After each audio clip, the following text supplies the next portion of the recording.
Oh, I know. That's why I just looked into the camera and drank like that.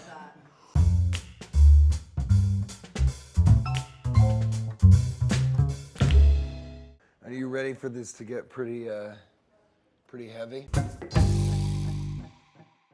I was in high school. What, are you in high school? Still in high school, yes. Sophomore year. Yeah, that's literally, that's exactly when I was in drama class, and this was revolutionary at the time, but Melody Duggan, who's sort of the reason for all my success, she required in her curriculum that everybody do 5 minutes of stand-up. She said, now none of you are ever gonna do this for a living. I mean, you know, maybe TJ will.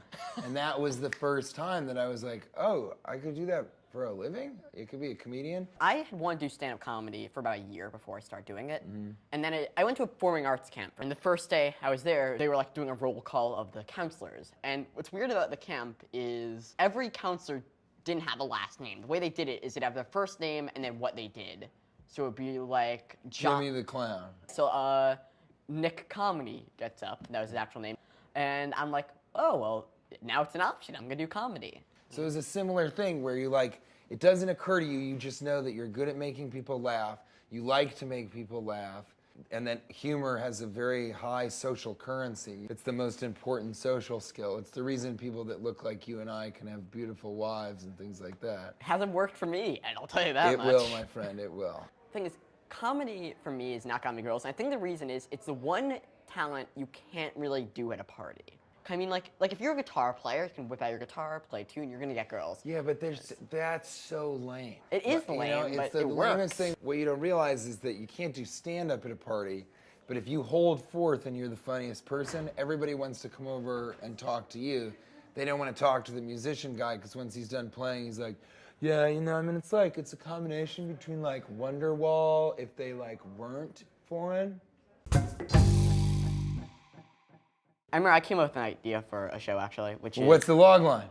The log line is, what if there was like a super like A team of cops, but they're run by a complete neurotic? Oh, that's pretty good. Neurotic cop. Yeah, Something neurotic like cop. that. Yeah, There like it is. RoboCop. Yeah. Come on down and pitch it. Oh, I will. I'll produce it. I'd love that, man. You should be neurotic kid cop.